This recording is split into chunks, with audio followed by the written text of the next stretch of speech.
Willow creek एक छोटा सा गांव था जो हरी भरी पहाड़ियों और झूलते हुए विलो पेड़ों के बीच बसा हुआ था। इस गांव की असली पहचान थे यहाँ के लोग जो अपनी गर्मजोशी और दरिया दिली के लिए जाने जाते थे।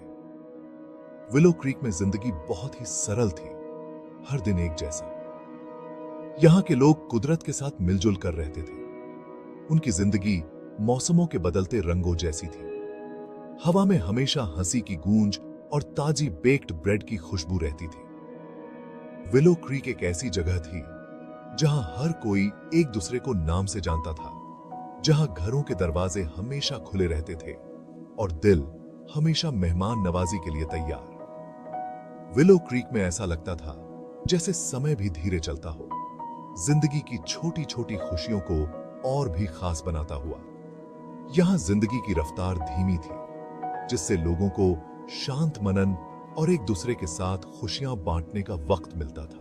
विलो क्रीक के बच्चे जो हमेशा ऊर्जा से लबालब रहते थे, अपने दिन नजदीकी जंगलों में घूमते और झरनों के साफ पानी में तैरते हुए बिताते थे। छोटा सा होते हुए भी विलो क्रीक में एक अलग ही खूबसूरती थी जिसका मुकाबला करना मुश्किल था। ये एक ऐसी जगह थी जहां जिंदगी को जीने का मतलब समझा जाता था और हर पल एक अनमोल तोहफे की तरह होता था। मियां और जेक सबसे अच्छे दोस्त थे। जब से वो छोटे थे तब से एक दूसरे के बिना रह नहीं सकते थे। मियां जो हमेशा हंसती रहती थी और जिसमें हद से ज्यादा ऊर्जा थी, वो हर महफिल की जान होती थी। दूसरी तरफ जेक शांत और सोचने वाला था। वो हमेशा अपने आसपास की दुनिया को बड़ी बड़ी जिज्ञासु आंखों से देखा करता था। अपने अलग व्यक्तित्व के बावजूद मियां और जेक एक दूसरे को पूरी तरह से समझते थे। उन दोनों को ही रोमांच पसंद था और वो नई नई चीजें जानने के लिए हमेशा उत्सुक रहते थे। साथ मिलकर वो एक ऐसी ताकत थे जिसे कोई नहीं रोक सकता था। वो हमेशा नई चुनौतियों का सामना करने और नए रहस्यों को खोजने के लिए तैयार रहते थे। घास के मैदानों में तितलियों के पीछे भागते हुए और जंगलों में अपने आधार बनाते हुए उनकी हंसी पेड़ों में गूंजती रहती थी। तारों से भरे आसमान के नीचे वो एक दूसरे से अपने राज बांटते थे और ऐसे सपने देखते थे जो उनके छोटे से गांव की सीमाओं से भी आगे निकल जाते थे। वो एक दूसरे के भरोसेमंद थे। उनका रिश्ता बहुत मजबूत था।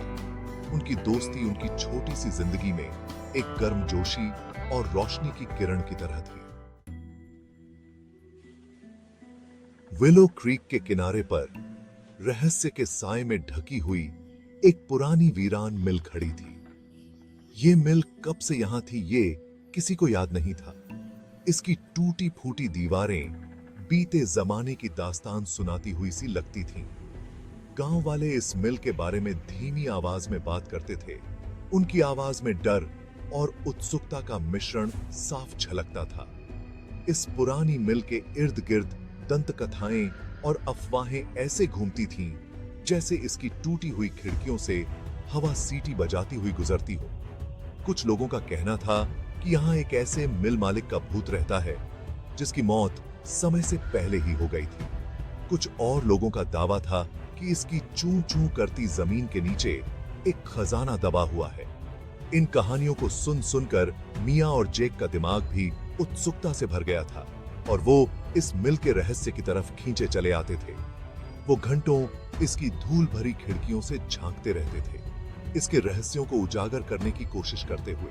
ये मिल अपनी टूटी फूटी दीवारों और भूली बिसरी शान के साथ इन दोनों दोस्तों को अपनी तरफ आकर्षित करती रहती थी।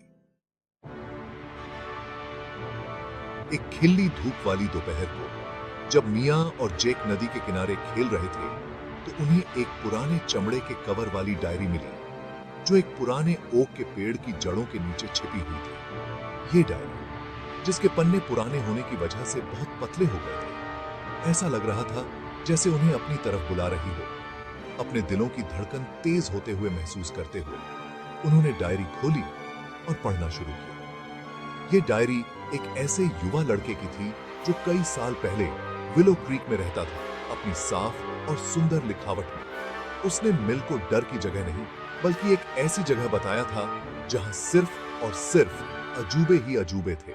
उसने गुप्त रास्तों, छिपे हुए कमरों और एक ऐसे नक्शे के बारे में लिखा था जो आसपास के जंगलों में एक छिपे हुए झरने तक ले जाता था। इस बात को जानने के बाद मिया और जेक बहुत उत्साहित थे और उन्होंने फैसला किया कि वो इस मिल और उस युवा लड़के की डायरी के पीछे छिपे सच का पता लगाएंगे। डायरी और उसके आखिरी पन्ने पर बने नक्शे के साथ वो पुरानी मिल की तरफ चल पड़े।